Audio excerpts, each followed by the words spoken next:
j'espère que vous allez bien. Aujourd'hui, on se retrouve pour une nouvelle vidéo. C'est parti. Le thème que j'aimerais aborder aujourd'hui est le networking.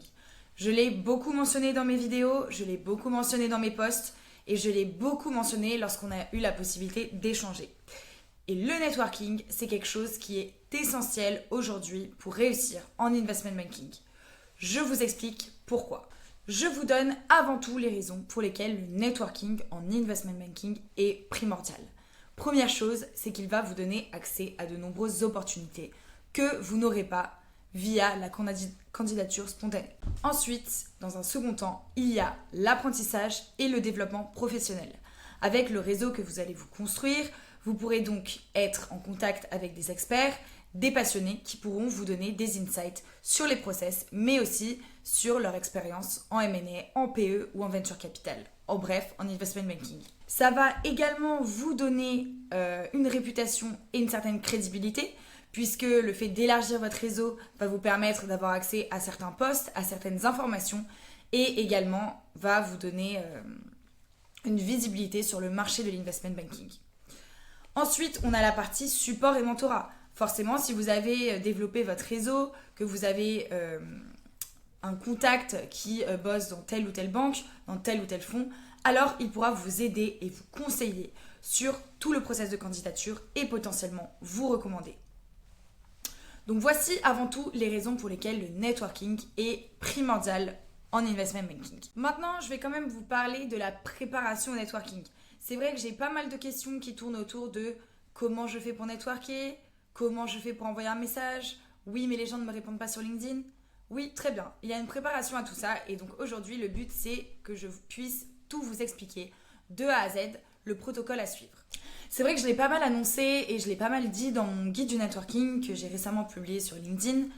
Mais il y a plusieurs étapes à suivre pour networker correctement. Et aujourd'hui, je vous dis tout dans cette vidéo. Je vous explique un petit peu moi comment j'ai réussi finalement à networker et avoir accès à certains postes via justement cette méthode de networking. Donc la première chose que je vous conseille de faire, c'est de vraiment préparer une liste de banques ou d'institutions financières, de boîtes de conseil, de fonds de PE, de fonds de VC, où vous allez les lister. D'ailleurs, n'hésitez pas, en commentaire, je mets le lien pour que vous puissiez avoir accès à cette liste-là. Je l'ai également publiée sur LinkedIn, donc n'hésitez pas à aller voir. Après avoir préparé cette liste, il faut cibler des professionnels. Généralement, c'est vrai que j'ai beaucoup de questions sur mais est-ce que je contacte des analystes, est-ce que je contacte des associates, est-ce que je contacte des MD. Voilà, alors moi de mon point de vue et à l'époque ce que je faisais, c'est que je contactais en premier lieu des analystes et des assos. Pourquoi ? Tout simplement parce que c'était les personnes qui se chargent du process, qui sont les premiers qui vont interviewer les candidats. Ce sont aussi eux qui passent le CV. Alors oui, c'est très important si vous arrivez à atteindre forcément un managing director, un partner, un VP, puisque eux aussi ont beaucoup d'influence dans l'entreprise. Mais un, ils ne sont plus forcément au courant des process de candidature. Deux, ils n'auront pas forcément le temps de vous répondre. Et trois, ils seront forcément moins aptes à vous renseigner sur les potentielles questions qui peuvent tomber et également vous orienter dans vos révisions. C'est donc pour cela que je vous conseille vraiment de cibler des analystes et des assos dans un premier temps. Sauf si bien évidemment vous avez déjà un réseau, que vous avez des connaissances et donc faites jouer votre carnet d'adresses. Par contre, avant de networker, forcément, lorsque vous allez contacter des analystes ou des assos, l'objectif dans tout ça, c'est d'avoir des renseignements sur les processus du recrutement, mais aussi forcément qu'on puisse passer votre CV. Voilà, c'est comme ça que vous allez passer devant les fameuses candidatures spontanées auxquelles vous recevez soit des réponses négatives, soit aucune réponse d'ailleurs, forcément. Ce sont des mails automatiques parfois qui sont envoyés. C'est pour ça qu'aujourd'hui, pour moi, 80% des candidatures se font via le networking. Après, bien évidemment, je mets à part toutes les banques bulge bracket du genre JP Morgan, Morgan Stanley, Goldman Sachs, qui demandent quand même de soumettre une candidature en ligne. Le networking rentre en compte cependant. Mais pour réussir en fait à networker et atteindre donc ces personnes-là, donc analystes associates comme je disais tout à l'heure, il faut une préparation en amont. Il faut que votre CV soit nickel, il soit prêt, il y ait vos expériences professionnelles, vos expériences scolaires, donc votre éducation finalement, donc votre école, votre prépa, votre bac, les cours que vous suivez, vos expériences pro avec des parties bien détaillées qui montrent ce que vous avez fait, potentiellement essayez d'arranger votre CV pour qu'il montre que vous avez des compétences requises pour le poste, et enfin une partie aussi reliée aux expériences extrascolaires. C'est très important, je vois beaucoup de CV qui n'ont pas de partie spécifique à ça. Or, détrompez-vous, c'est quelque chose d'extrêmement important. Si vous avez fait de la compétition haut niveau, si vous avez fait du volontariat, si vous avez fait une asso, mettez-le parce que ce sont des choses qui sont extrêmement valorisées, surtout et encore plus pour des postes à Londres. Et enfin, une dernière partie que j'appelle Skills and Interests, où l'on va mettre les soft skills, les main interests, donc des intérêts de lecture, voyage, sport, pour du hobby, les langues que vous parlez et le niveau que vous avez, et les IT skills. On inclut bien évidemment toujours le niveau. Donc voilà, je vous partage également mon post LinkedIn en commentaire où j'ai partagé le fameux template que j'utilisais pour mes candidatures. Voilà, et enfin, deuxième chose aussi, c'est votre profil LinkedIn. Vous me dites beaucoup, oui mais moi on ne m'accepte pas sur LinkedIn. Mais la question est de savoir, est-ce que votre profil LinkedIn, il est attractif? Est-ce qu'on a envie de vous accepter sur LinkedIn? Et c'est ça la question. Donc moi, ce que je vous conseille de faire, c'est mettre une belle photo professionnelle de vous, un background en fonction de vos appétences. Moi, je sais que j'avais un graphe noir avec un graphe blanc sur un fond noir en mode finance. Une petite description, voilà. Mettez bien en avant que vous recherchez un stage de première partie, un stage de deuxième partie, un stage de fin d'études. Et ensuite, vous mettez toutes vos expériences avec une description de ce que vous faites pendant cette expérience-là. Mettez toutes vos certifications. Notamment, JP Morgan fait passer des certifications gratuites, donc n'hésitez pas à la passer. Mettez également tous les événements auxquels vous avez participé. Et lorsque votre profil LinkedIn est prêt et que vous avez un CV qui est, disons, propre avec toutes les expériences, alors à ce moment-là, vous pouvez commencer à networker proprement.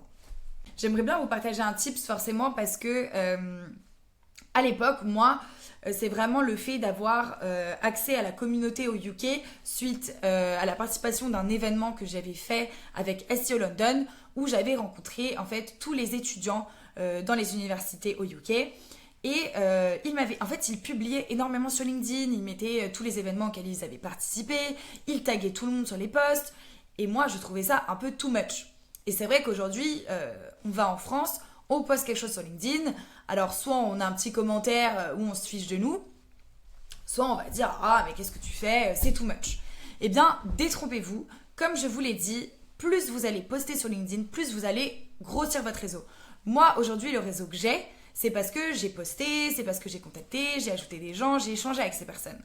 Et par exemple, typiquement, si demain vous assistez à un after work, à un événement organisé par une banque, à un événement qui est organisé par votre université, mettez une image et un post qui montre que vous avez participé à ça. Les gens pourront plus facilement savoir que vous êtes intéressé par la finance et forcément l'algorithme LinkedIn vous mettra en avant auprès de personnes qui sont dans ce milieu-là. Donc c'est vraiment un petit conseil que je vous donne parce que moi j'ai commencé à le faire dès que j'ai eu ce tips-là, en effet, après l'événement de networking avec SEO London et franchement ça m'a beaucoup aidé. Donc je vous recommande vraiment de le faire. Vous inquiétez pas, ce n'est absolument pas ridicule. Détrompez-vous, ceux qui vous disent ça, ils se trompent. Voilà, très clairement. Donc, je vous encourage à le faire. Maintenant, forcément, je vous ai un petit peu parlé du networking, pourquoi c'est important, comment préparer tous les documents afin de commencer à networker, mais il y a différentes stratégies. Et moi, c'est vrai que j'aimerais bien vous en parler parce que, voilà, malgré le guide du networking, c'est vrai que bon, ça se perd un petit peu dans mes posts.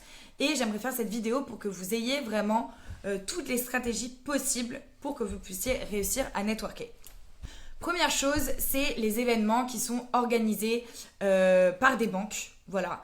Vous avez notamment HSBC, Bank of America, Morgan Stanley, JP Morgan qui organisent ce genre d'événements.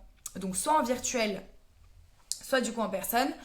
Je vous partage également le lien de ma newsletter dans laquelle je mets des événements au quotidien, donc chaque semaine, des événements auxquels vous pouvez vous inscrire. Et lors de ces événements, vous allez pouvoir échanger avec les personnes. Généralement, il y a un petit moment de networking, ça s'appelle, où il va y avoir un cocktail et vous pourrez échanger avec ces personnes. Qu'est-ce que vous allez faire avec ces personnes? C'est que vous allez aller les voir, vous avez normalement votre CV de prêt. Bon, généralement, ils ne le demandent pas forcément, c'est vrai que ça fait un peu bête d'arriver avec une pile de CV. Mais voilà, allez le voir, commencez à lui poser des questions sur son expérience au sein de la banque, le process de candidature, comment il s'y est plu, comment il a réussi à arriver et atteindre ce niveau-là. Et ce sont des personnes qui adorent parler d'elles. Donc posez pas des questions bateau et sans écouter. Ce qu'on veut quand on échange avec quelqu'un qui est en investment banking, on a travaillé toute la journée jusqu'à hyper tard, on en a marre et on reçoit toujours les mêmes questions. Ce qui est bien, c'est qu'il faut créer un lien avec cette personne pour qu'il se rappelle de vous et que le lendemain, lorsque vous allez lui envoyer un message sur LinkedIn, il se dise « Ah mais oui, j'ai rencontré cette personne et je m'en souviens très bien ». Donc en fait, ce que vous allez faire, c'est que vous allez échanger, vous allez lui poser les questions, vous allez rebondir sur ce qu'il dit. Et à la fin, l'objectif, c'est de prendre son nom et de lui dire « Bon bah écoute, merci beaucoup pour le temps que tu m'as accordé. C'est vrai qu'il y a beaucoup de monde, je te recontacterai demain sur LinkedIn pour qu'on se fasse un petit appel afin qu'on parle peut-être plus en détail du process de recrutement puisque j'aimerais bien postuler à tel candidat, à tel poste. » Voilà, moi c'est un petit peu ce que je vous conseille de faire. Moi ça m'a beaucoup aidé et franchement c'est ce qu'il faut faire en meeting person. Également, ce que je vous disais précédemment, c'est lorsque vous avez participé à ce genre d'événement en personne, postez-le sur LinkedIn et identifiez les personnes qui étaient présentes. Il y a également forcément les forums qui sont organisés par les écoles. Donc lorsque vous allez à ces forums, c'est vrai que moi à l'époque, le forum qui avait été organisé à l'EDEC, j'étais un petit peu intimidée d'aller parler au stand, de déranger les gens. Mais vraiment, il faut le faire. Les gens sont là pour ça et pour répondre à vos questions. Donc n'hésitez pas à prendre des adresses mail, à prendre des noms et à les ajouter tous sur LinkedIn et leur envoyer un message par la suite. C'est très important, c'est comme ça que vous allez 1. Agrandir votre réseau et 2. Maximiser vos chances pour obtenir à certains postes. Ensuite, quelque chose qui est extrêmement important, c'est les événements avec les alumni. Alors, les alumni, ce sont les personnes qui seront le plus aptes à vous aider, c'est-à-dire des personnes qui ont fait partie de la même université que vous et qui sont là en fait pour vous aider parce qu'ils sont passés par là et forcément quand on vient de la même école, on a plus d'envie ou en tout cas on se sent plus redevable d'aider cette personne et en tout cas on a envie d'investir du temps. Donc forcément, ce que vous devez faire, et c'est ce que je recommande à tout le monde, lorsque vous cherchez une première partie de césure ou même une deuxième partie de césure, ce que vous faites dans un premier temps lorsque vous allez sur LinkedIn, vous tapez dans la barre de recherche M&A Analyst, admettons, et vous le filtrez en mettant le nom de votre école. Ce qui va vous permettre en fait d'avoir toutes les personnes qui étaient ou qui sont dans votre école, qui sont M&A Analyst ou M&A Associates, comme je vous l'ai dit en fonction du persona que vous ciblez, et toutes ces personnes-là, vous les ajoutez. Vous les ajoutez et dès qu'elles vous répondent, dès qu'elles vous acceptent, vous allez leur envoyer un message sur LinkedIn. Et franchement, c'est comme ça que l'on va avoir le plus de réponses possible, en tout cas au début. Je sais que c'est dur, je sais qu'on reçoit peu de réponses, je sais qu'on reçoit parfois peu d'acceptation, mais je vous recommande de passer par là parce que ces personnes-là pourront vous aider plus facilement que quelqu'un qui ne vous connaît pas ou qui n'est pas de la même école. Donc voilà un petit tip que je vous recommande de faire. Et d'ailleurs, commencez tout de suite pour ceux qui cherchent un stage pour janvier ou juillet. C'est maintenant que ça se passe. Enfin, la grande question que j'ai souvent, c'est mais quand il m'accepte, qu'est-ce que j'écris sur LinkedIn? Qu'est-ce que je lui envoie comme message? Alors ça, il y a des messages. Moi, je suis de nature assez succincte dans mes messages. En tout cas, sur LinkedIn, j'aime beaucoup donner des détails. Ça, c'est clair. Mais par contre, sur LinkedIn, il faut que ce soit succinct.